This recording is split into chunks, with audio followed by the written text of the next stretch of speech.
是一场惨烈的胜利，赢的那方反而放声痛哭。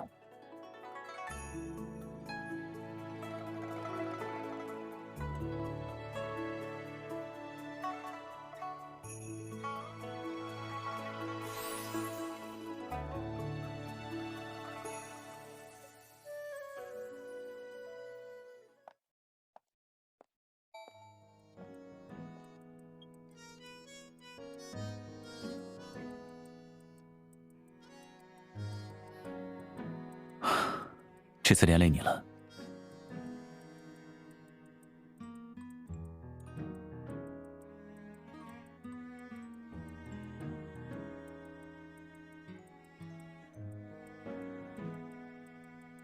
违规是假，举报是真。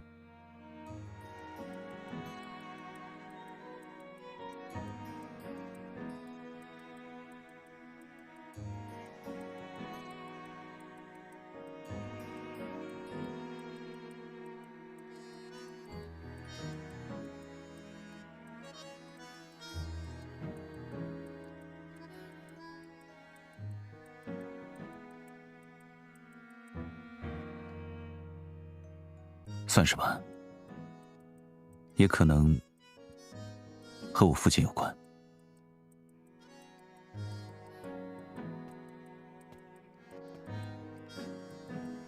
看来这位就是鼎鼎大名的左律师啊。幸会，我叫张岩，是本次质询会的负责人。两位请到接待室去谈吧。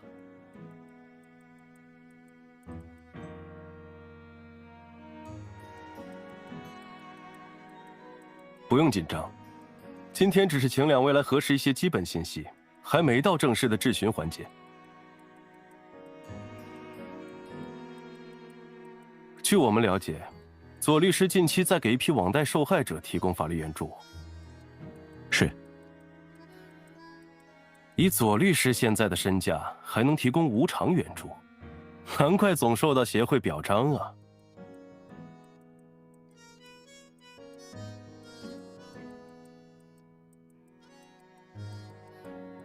这份新公布的草案，两位应该有所耳闻吧？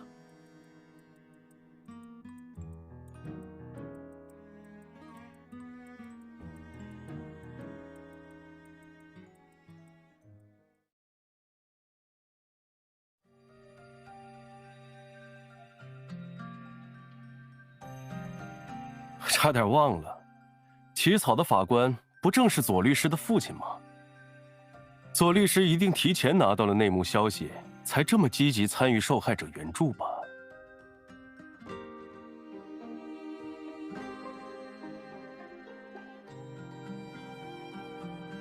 给弱势群体提供法律援助，关注最新的司法动向，这两件事每个律师都会做，跟我父亲是谁没有关系。张律师想说什么，不妨直言。直言就是，有关部门接到举报，首席大法官滥用职权，为了帮助儿子，才积极推行这项法律解释。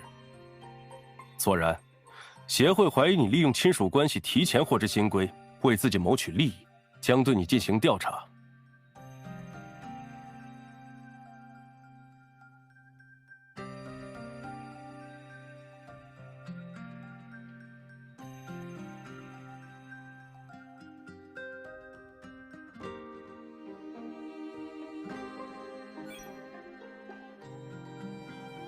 他们父子关系属实，律师小姐还想要什么证据？接到举报后发起调查是协会的常规流程，律师小姐有什么问题？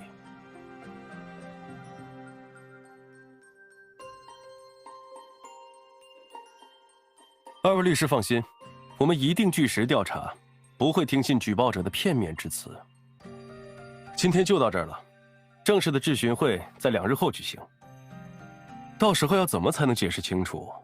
左律师可要好好想想。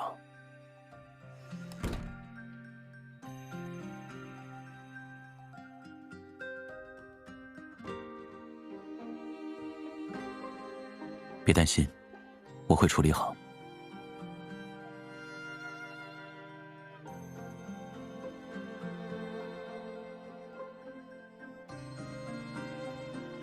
接到消息后，有了一些猜测。最近只有这一个案子存在争议，我的当事人都是受害者，举报的一方只可能是网贷公司。比起应对我这边，真正悬在他们头上的利剑是新规，所以我才举报，是针对父亲的。虽然有刻意保密，但通过一些手段拿到我的家庭信息并不难。之前听说草案引来了很多反对的声音，更具体的情况还不知道。哦，父亲打来的，大概是知道这边的情况了。喂，父亲，我已经到首都了。我们俩都在。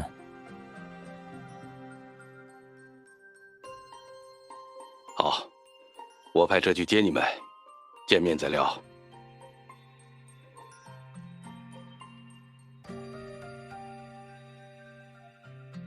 这时候和您见面，不需要回避一下吗？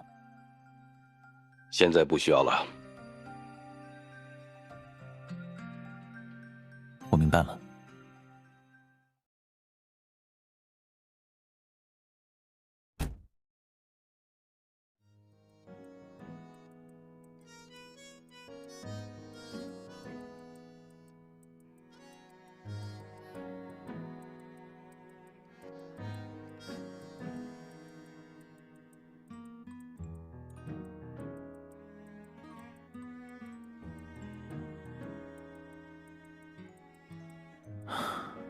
记者会，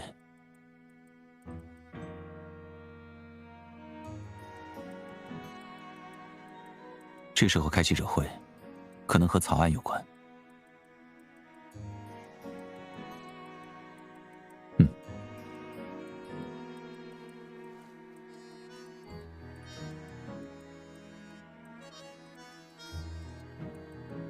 新解释是为了防止违规网贷损害公众的权益。目前正在征集公众意见，欢迎社会各界积极参与，提出建议。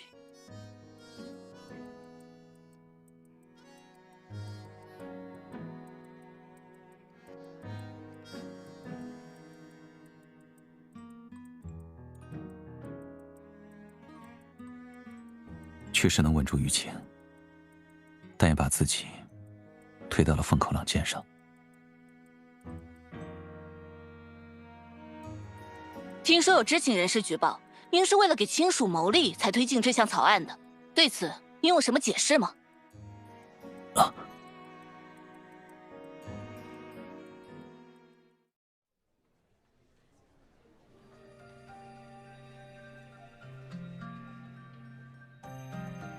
污蔑或者威胁一位法官很容易，每位法官都有家人，在诬陷者眼里，这就是把柄。但没有一位司法者会因遭受威胁就放弃捍卫法律。法律是天下之常事，不该成为任何一方谋取私利的工具。我恳请公众不要受一时的舆论引导，对法律和司法的公正性抱有怀疑。这份举报是否属实，相信很快就会有定论。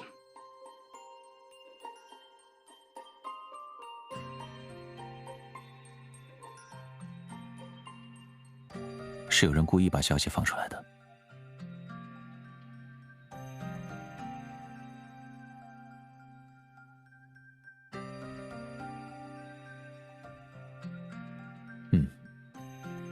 质询会可能也是计划里的一环。通过质询证明举报属实，再曝光我们父子关系，引导公众质疑父亲的公正性。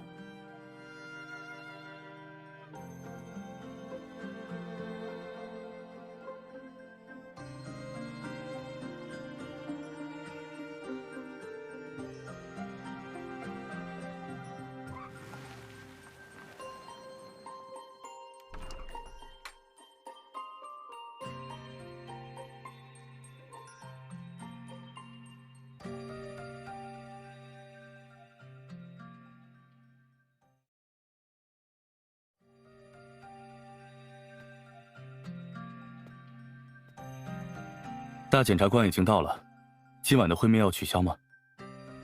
啊，不用取消，一切照常。今晚那名记者，他任职的报社主编打电话来致歉，说之后会更严格的审核采访稿件。哦。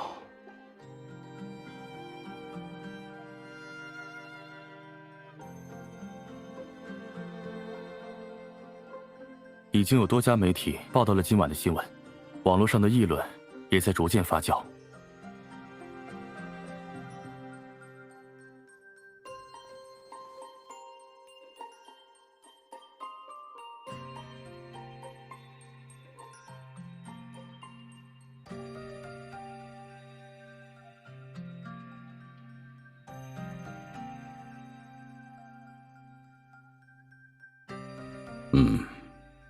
也该开始了。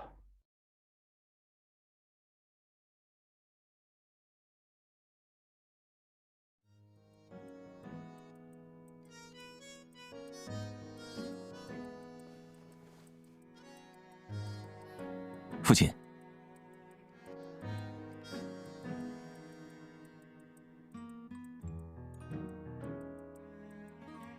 坐。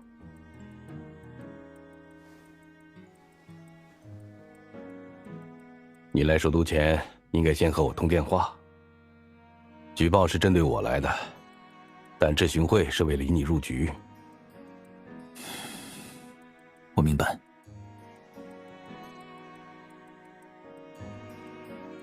借着草案的热度，把大家的关注重点引到我和您的关系上来，手段低劣，但确实有效。澄清也同样简单，一份由律师协会发出的声明足以平息谣言。我会在舆论扩散前处理好。你看得这么清楚，更应该知道自己没必要卷进来。质询会我来解决，明天你们就可以离开首都了。离开？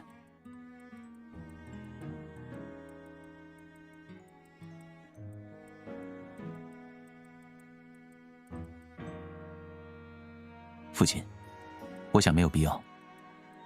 我见过张岩了，自认有把握应对他，也能帮您分担一些压力。我清楚你的能力，对手也同样清楚。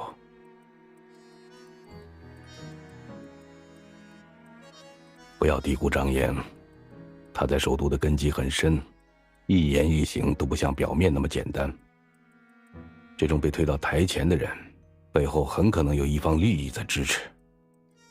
我没有低估任何人，但我相信律师协会程序的公正性，不会因为某个人的作祟就变质。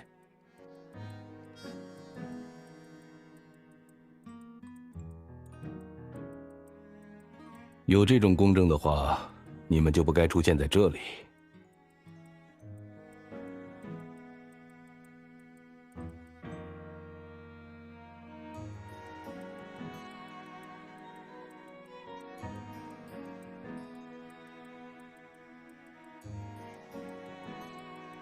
这是法庭以外的战争，你插手越多，陷得越深。我会保证你们平安度过。那您怎么解决？跟对方谈条件吗？为什么不可以谈？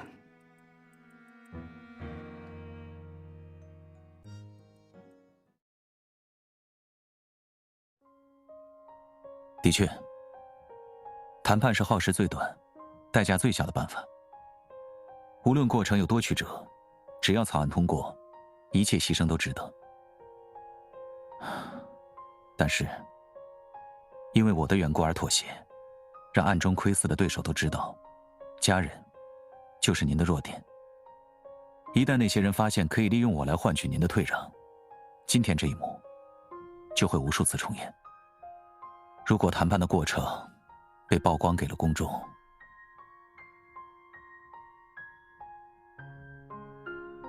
妥协之下的法律还能保持公正吗？这样的大法官值得信任吗？他保护的究竟是自己的家人，还是我们每一个人？纵然我知道答案，还会有多少人相信您的初衷呢？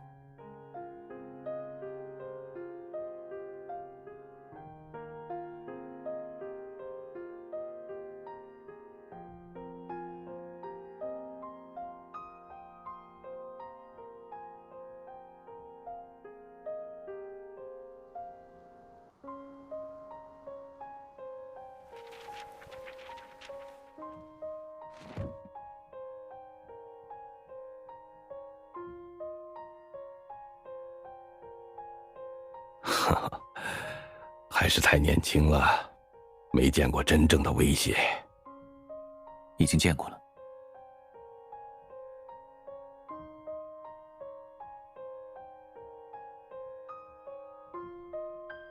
你想保护家人，也注定不会放弃秉持的理想。最终的结果，就是不断把自己推向险境。还是说您打算像上次那样，半点也不让我们知道吗？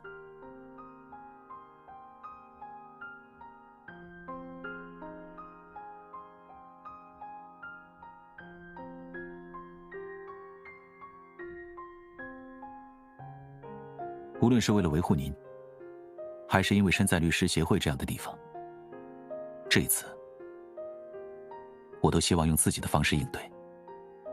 你的方式？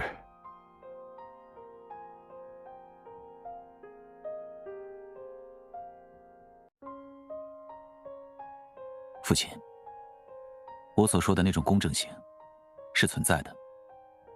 维护崇高，也惩戒卑劣。立在崇高之处的旗帜，理应有人去维护他的名誉。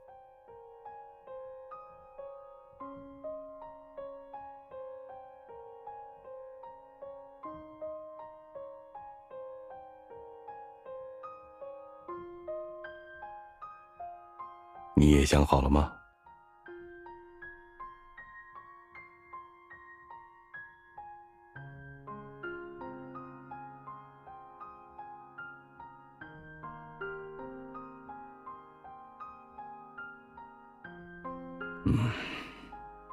我让人给你们拿一些资料。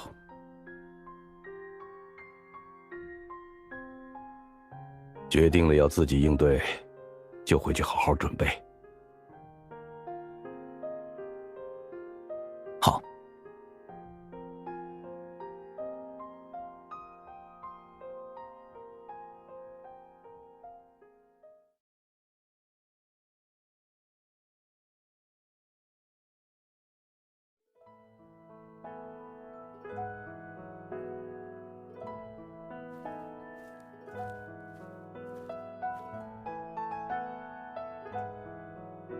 刚才让你为难了。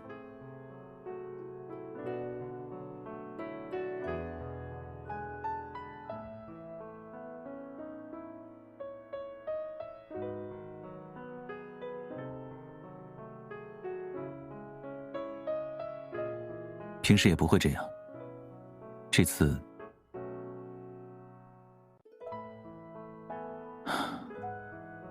我更担心父亲完全瞒着不说，等到尘埃落定后才让我们知道。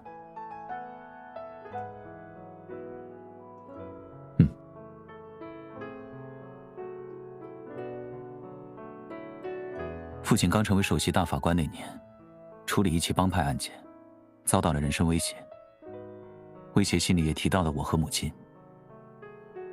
为了不牵连到我们，父亲那段时间极少和家里联系。当时我就在首都，却对他面临的危险一无所知。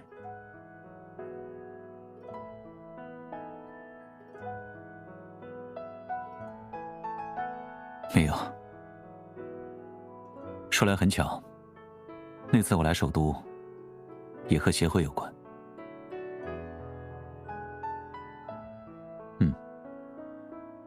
律师协会的新人奖，专门发给法学院的在校学生。那年协会把这个奖评给了我。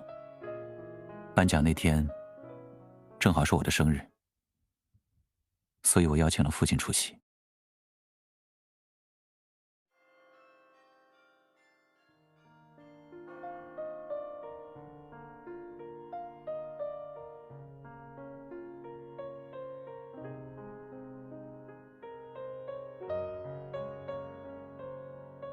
律师协会的新人奖，安华得过，你父亲也得过，我就算准了，这次肯定能颁给你。可惜你妈妈出国交流去了，不然她肯定要到场。哎，刚才你在台上演讲，地下好几位教授来找我打听，都想做你的研导。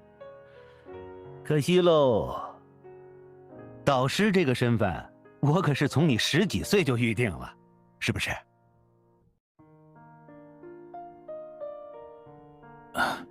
老师，别取笑我了。唉，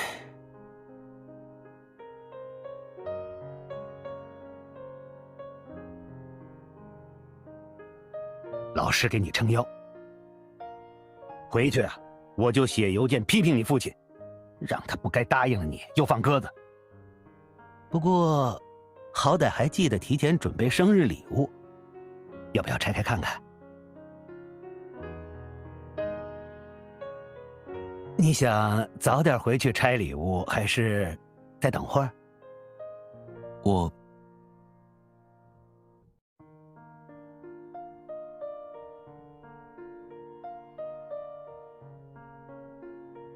好了，我再去给他打个电话，问问那个什么国际会议开完没有。老师，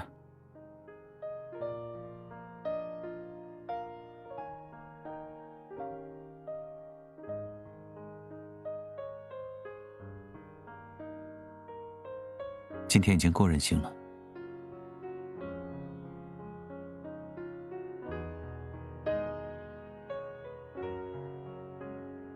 明知道沉默有时候就是一种请求，算了，这也是一种得偿所愿。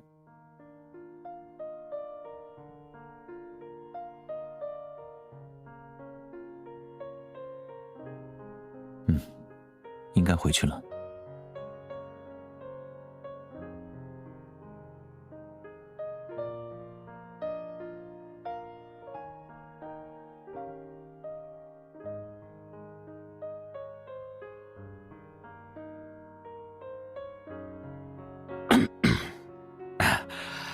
别等了，他赶不过来，老师陪你回去。你航班是明天的吧？能不能改签到最近一班，咱们直接去机场？好。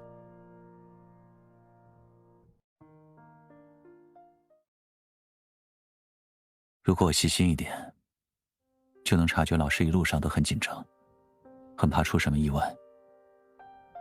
但那时，父亲到最后也没说什么。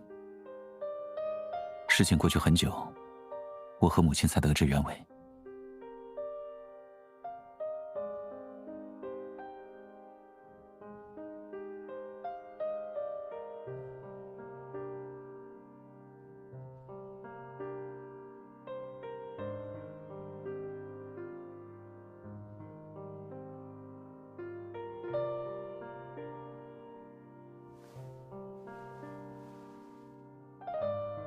我知道，过去不是，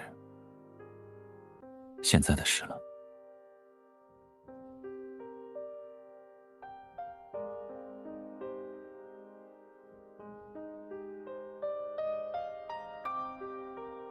因为知道我们是家人，就仿佛捏住了软肋。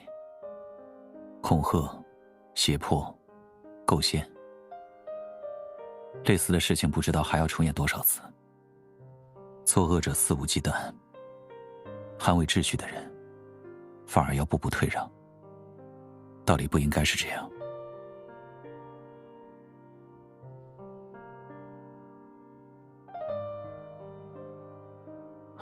所以我想反击，就利用对方送到眼前的破绽。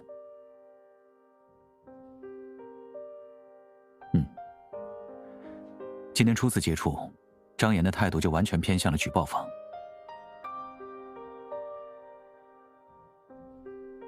还有，如果是我在背后布局，质询会这样的关键环节，一定想交给自己人来把握，否则后续的计划都成了空中楼阁。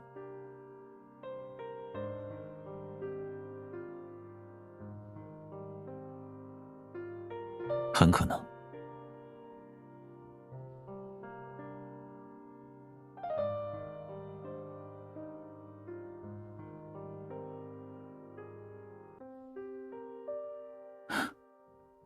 是我们擅长的环节。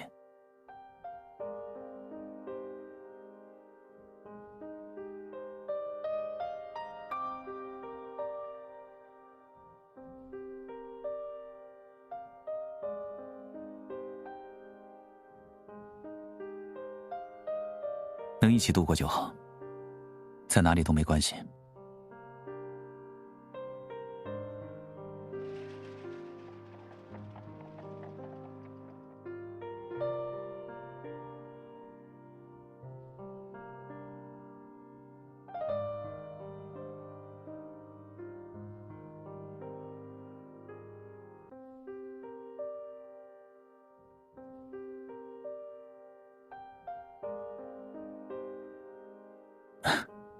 那就说好了。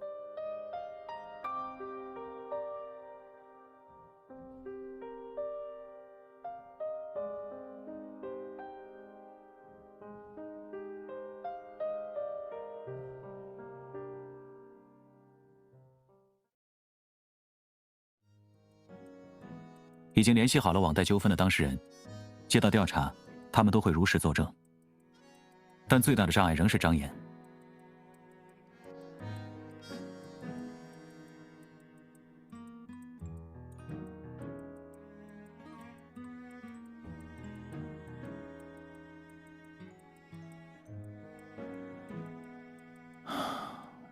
他可能准备好了一套托词，没有实证的话，很难申请换人。之前做法律援助时，我已经向法院申请了调取相关公司的账户流水。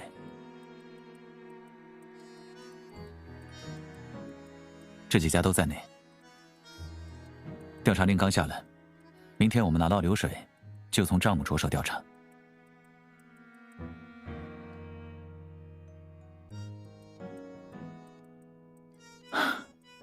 明后2日会很辛苦，今天我们就早点休息。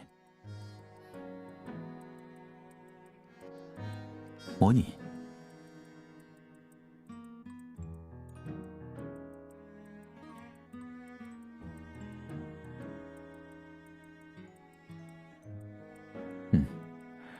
除了正常的询问，张岩应该还会施加心理压力，提前预演一下也好。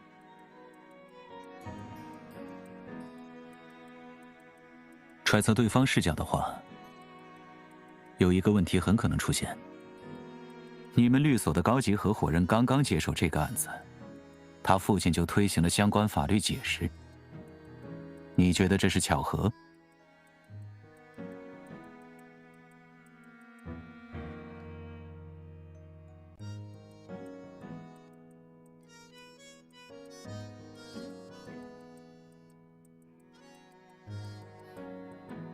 这一期结束了，可以再接新的案子。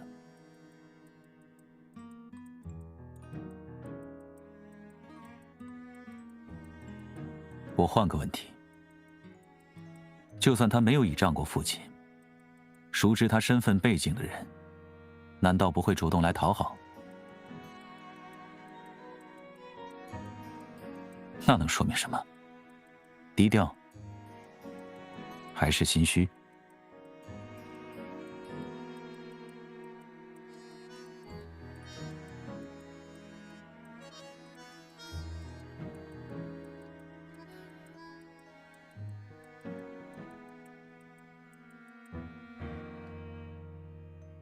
学得很快，已经掌握质询的思路了。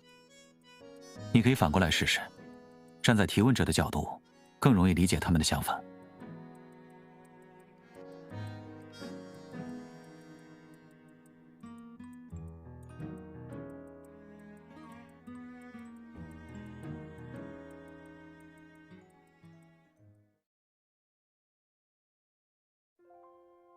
怎么了？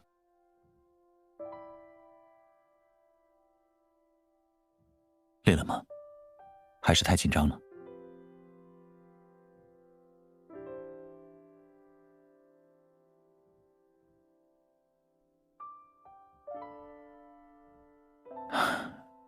其实你可以继续，这是我早晚要面对的。就算你不问，张岩也一定会。优先解决问题，其他的我没那么在意了。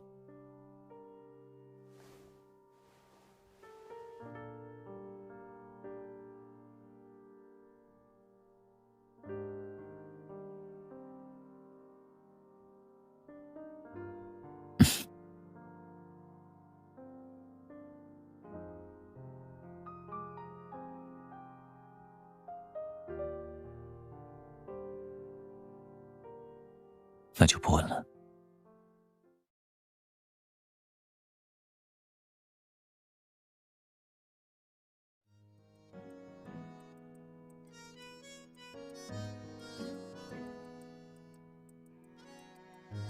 你们说的，在新的法律解释公开前，没和左林川先生见过面。这能证明什么？现在有那么多联络手段，不见面也能获取信息。我们沟通的所有内容都没有涉及保密信息。如果你持相反意见，可以出示证据。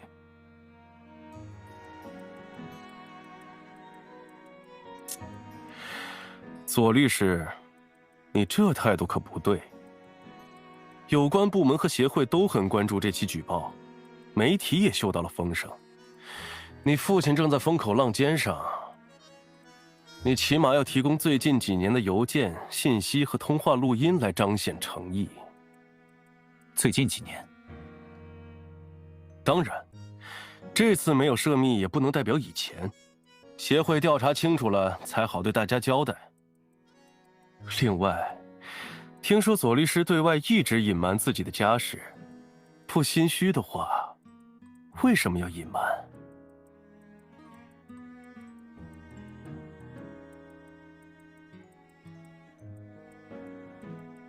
律师小姐，你和左然是什么关系啊？哦，非工作层面呢？据我所知，你是他的未婚妻。我有充分的理由怀疑，律师小姐会刻意袒护，你的一切陈述都有待证实。未婚妻是搭档，还有一个身为首席大法官的父亲。左律师的职业路途可真是惬意呀。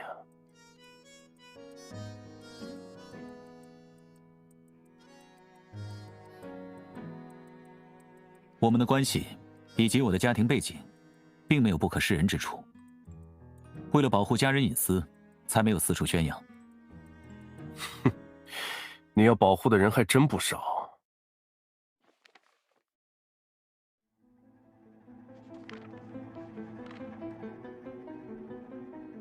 家人、受害者、当事人，怎么，连劫持犯和杀人犯也需要保护？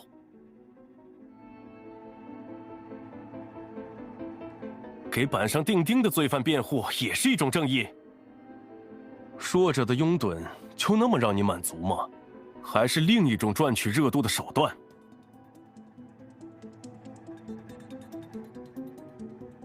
你说的2个案子，法院已经给出了判决，并且和本次质询无关。过往经历表明，左律师热衷沽名钓誉，怎么能叫无关？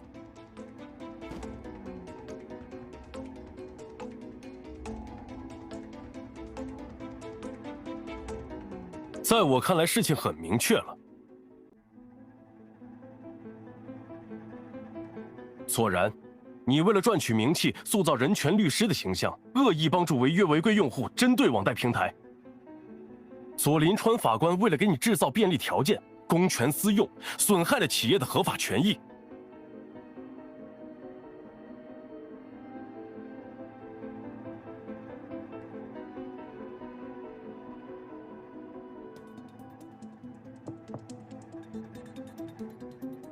张律师，徽章脏了。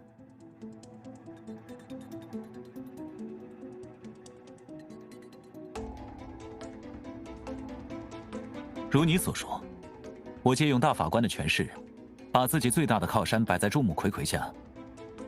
我这样大费周章，就为了博取一点名气。名气，你们给我的还不够多吗？非要我说的这么明朗吗？当然是因为有更大的利益可图。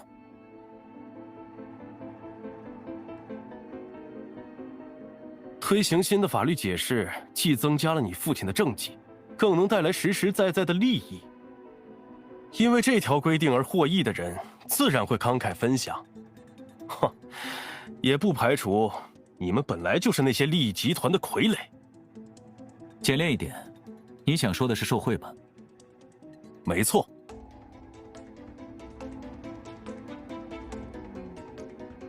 很好，这个动机成立。那从一开始，你就假定那几家网贷公司才是受害者，依据是什么？我当然有自己的调查渠道。因为你对他们的了解，就和大肆宣传过的保健品公司一样深，对吗？什么保健品公司，跟今天的质询会有什么关系？现在是我调查你们，不要顾左右而言他，阻碍调查。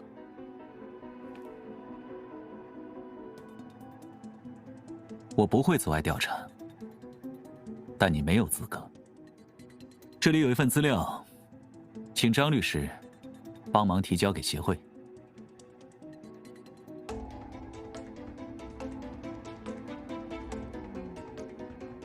什么资料？你此刻在恐惧什么，它就是什么。你们能拿到什么证据？不可能！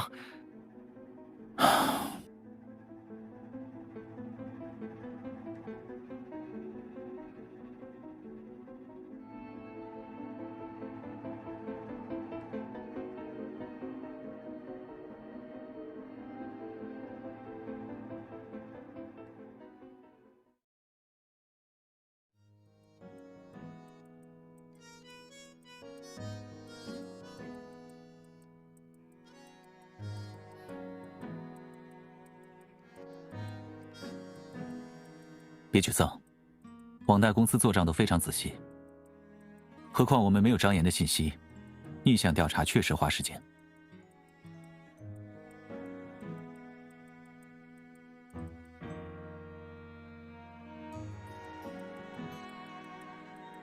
嗯？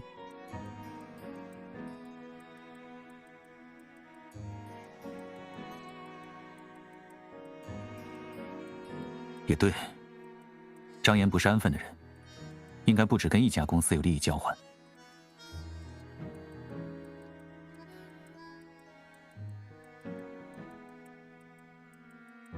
这家公司我有印象，去年因为债务纠纷被起诉了，是翟星和他们打的官司。我现在就联系翟星。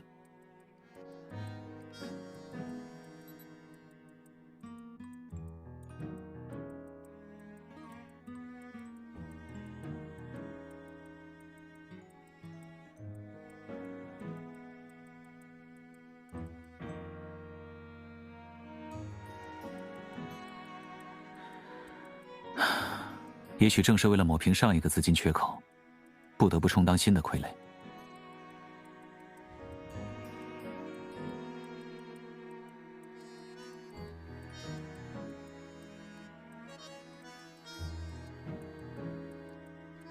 左律师，你敢说自己从没有借用过你父亲的权势吗？有。我就知道，你装什么清高？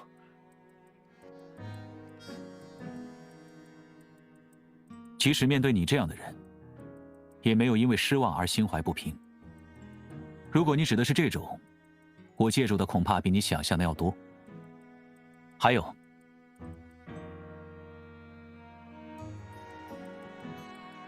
我的搭档是一名出色的律师。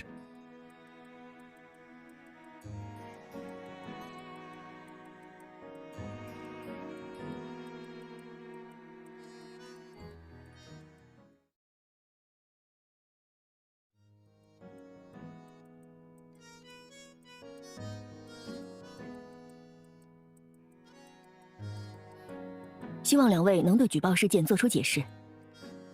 我会确保调查流程公平公正，也请你们能再次信任协会。当然。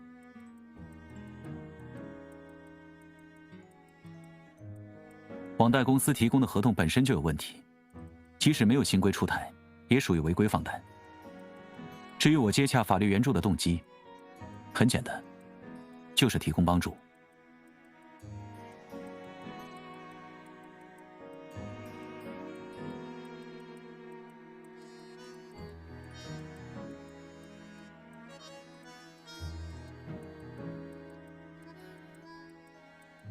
情况我们基本了解了，还有几个细节，我们现在就去核实。用不了太久，请两位稍坐一下。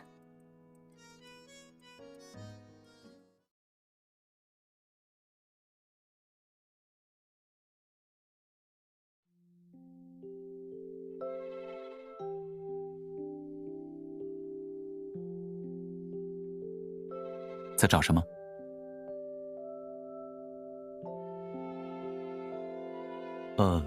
典礼在里面，不过我在这里等了很久。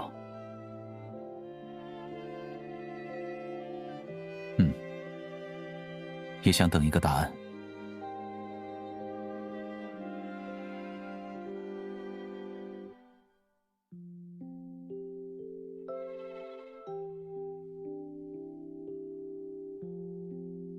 不是什么重要的问题，现在想来还有点幼稚。当时如果不是老师一直鼓励我开口，我大概……喂，父亲，是我。您那天有时间来看颁奖吗？我可能会准备一个演讲。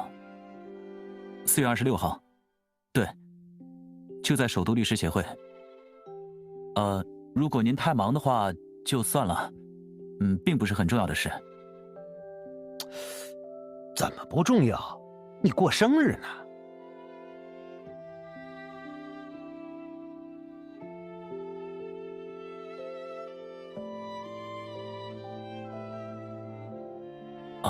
好的，那再见。怎么样？有时间是不是？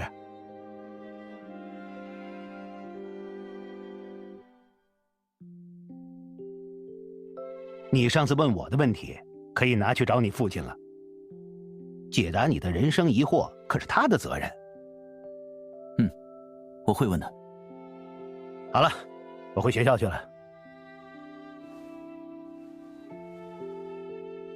还有，不要总是觉得自己的事不重要。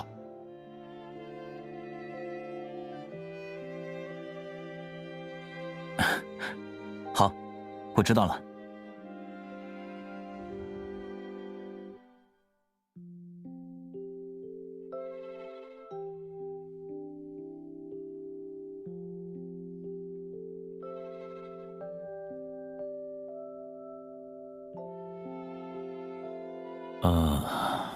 那时候想问问看，我有没有长成他期待中的样子。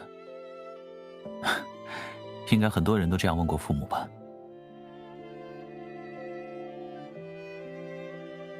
准确来说，那天是我准备好的一场证明。像生长在春天的树，总是急不可待地想经历寒冬，经历最严酷的考验。好像只有这样，才能证明自己已经长大成人，值得父母引以为傲，至少没有令人失望。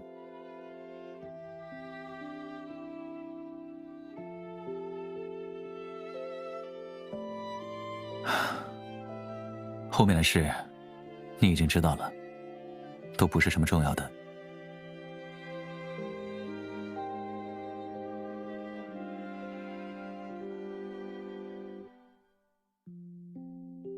会显得孩子气吧？不过也好。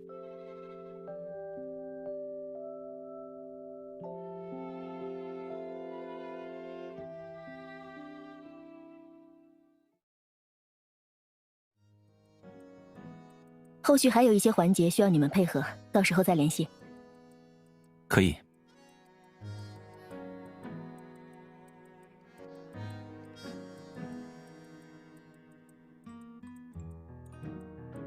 左律师，您父亲是我非常尊敬的前辈，虽然他的有些观点我并不赞同，但不影响我对他的敬佩。我明白，观点不同很正常。真正应该付出代价的，是那些恶意污蔑的人。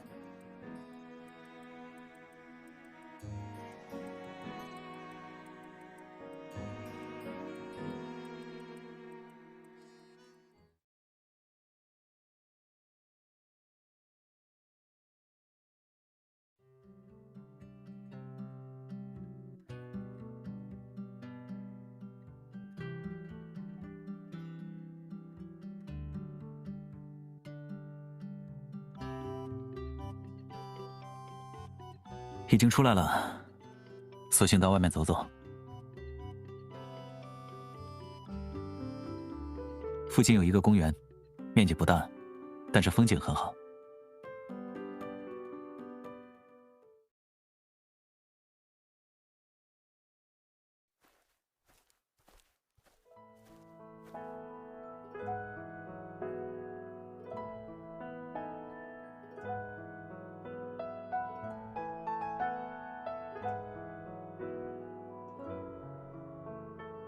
怎么了？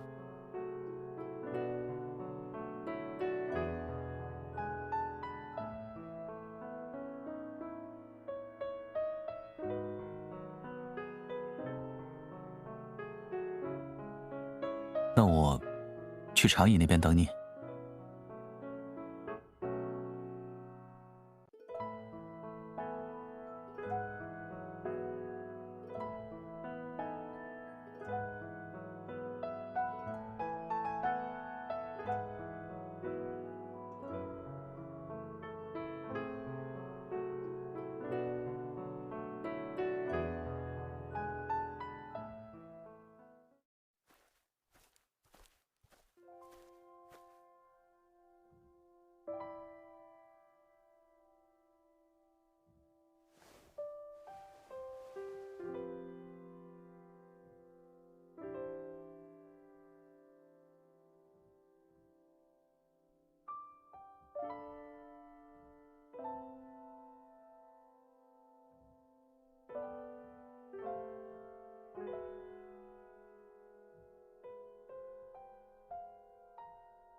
好。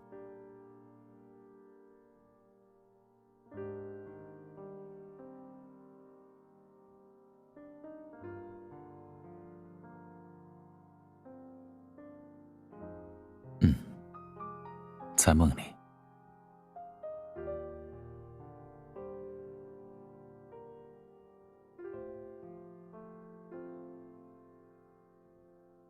都不是。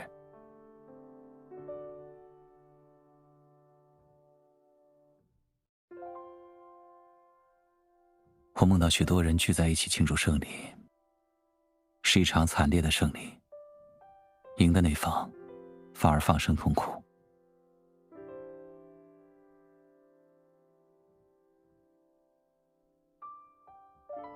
我们不久前才迎来一场胜利，对手是自己最熟悉不过的规则和程序，甚至是过去的荣誉。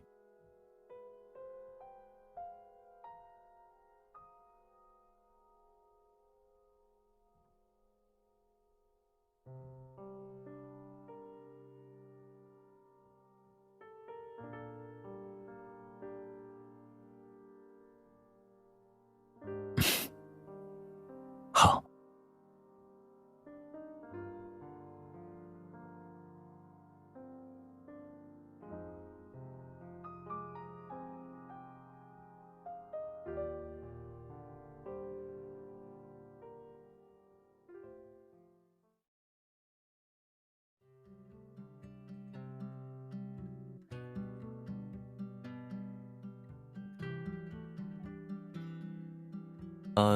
你看到那本《黄昏出发的破冰船》了吗？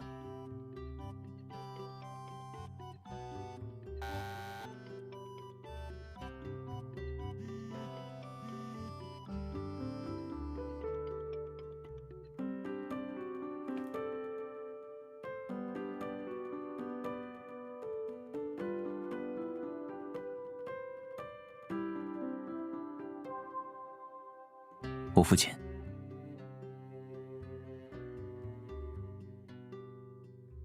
他说明天回来，想来看看我们。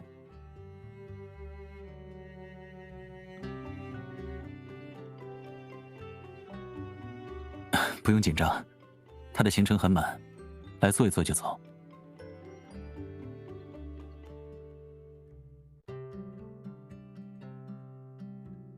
说实话，我也有些紧张。上次那件事后，这回见面，都不知道该先道歉还是问好。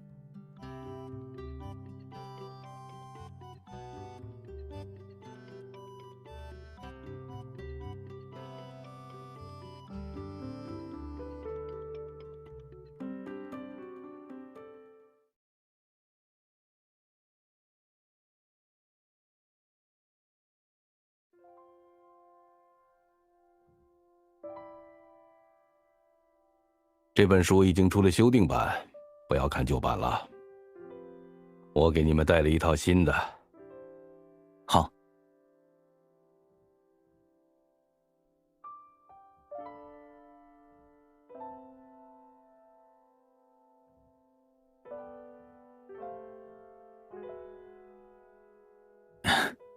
谢谢。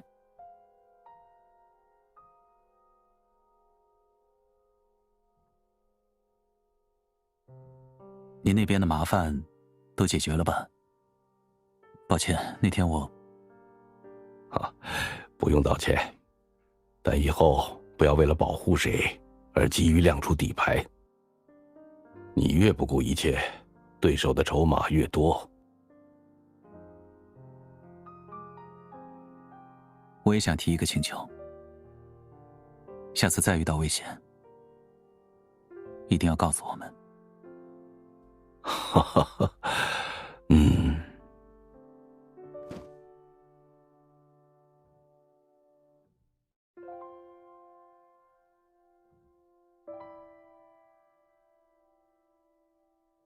立法是朝夕之争，法案落定后，即使长河里只剩下尘埃，那就做尘埃。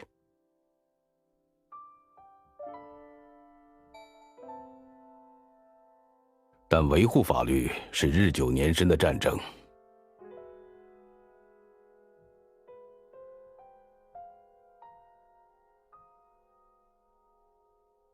你要走的路和我不同，但决定了就放手去做，哪怕有一天你的对手是我。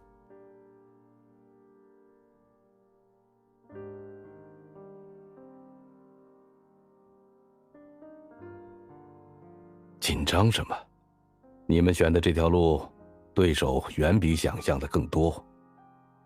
好了，我该走了，你们记得把书换了。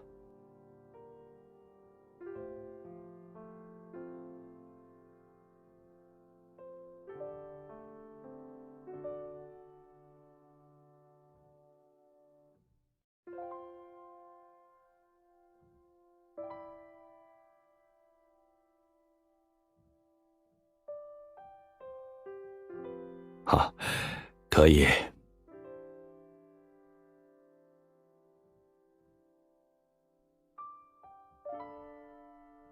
请教论文只是借口吧？你有话想单独和我说，对吗？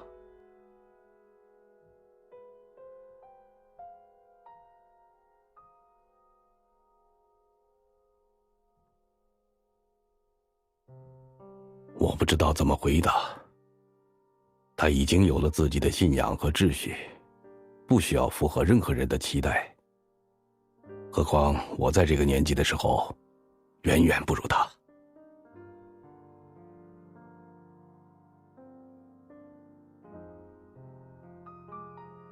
但信仰也很容易被击溃。击溃一个人很简单，只要击溃他的导师、同伴、至亲至爱。等到那时，他即便有方向，也不敢笃定前行，因为前面的每一条路都是歧路。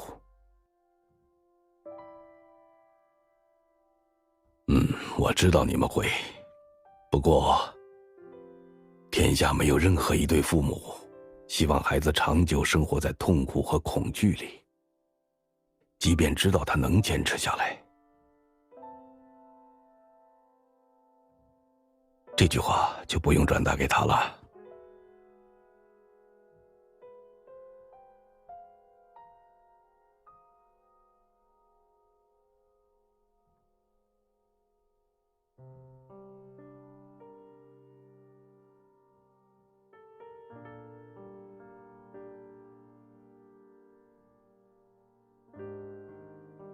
不想一个人待在楼上，索性下来接你。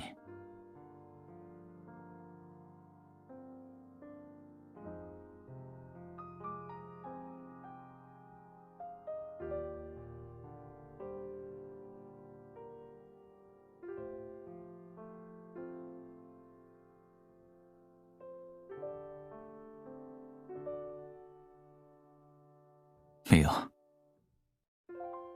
是忽然想明白了，在等待的时间里，我已经给了自己答案。比起过去，更应该珍重眼前。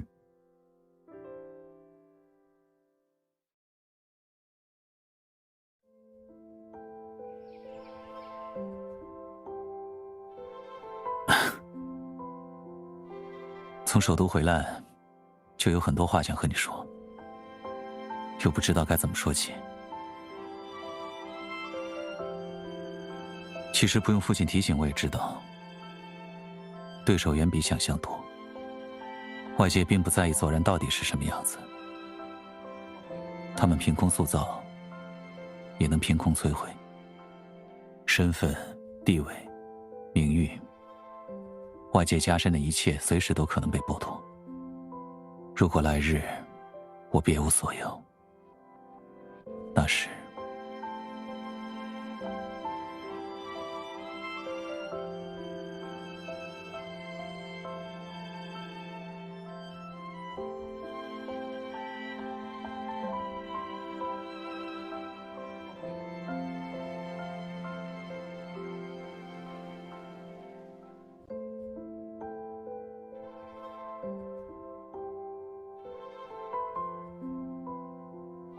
没关系，让他来吧。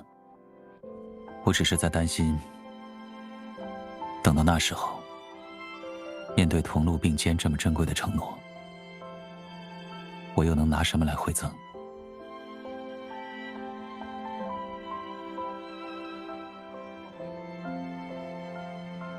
我想，不如就借眼前的树枝和青藤，别管来日际遇，随着万物复苏，总能等来新生。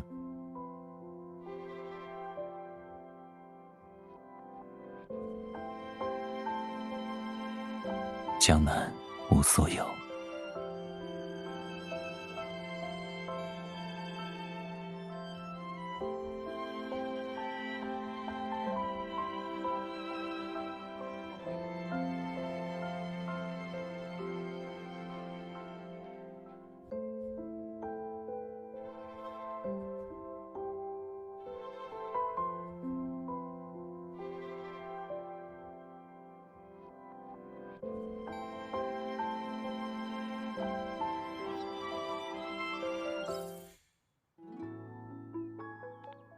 喂，我刚看到消息，知道你忙完就直接打过来了。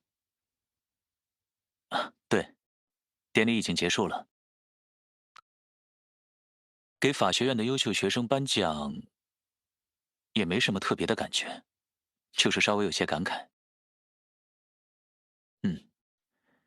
因为有几个学生在典礼结束后拦着我问了不少问题，他们的问题都很真实。其中一个说，因为感受到了理想和现实的差距，对未来充满迷茫。不知道怎么回事，突然想到你了。你上学时有过类似的烦恼吗？不，没什么人生建议。我只是在想，如果那时候就认识你，那我大概会做你身边的倾听者吧。我一定是个很好的倾诉对象。听你倾诉烦恼，给你回应和陪伴。你的每一种情绪，我都感同身受。也许有些时候我也不知道该怎么回应，索性陪你一起迷茫。我们可以什么都不管，就围着学校的草坪散步，从清晨到黄昏，等待夜晚，也等新的一天。想对你的过去再多了解一些，感受你的喜怒哀乐，点点滴滴。你要讲给我听？等我这次回去就讲吗？那说好了。要是推开外面那扇门，就能到你身边就好了。你是在笑我不切实际的想法吗？被你发现了。我确实很想你。我会尽快忙完首都的事，早点回家。回去见。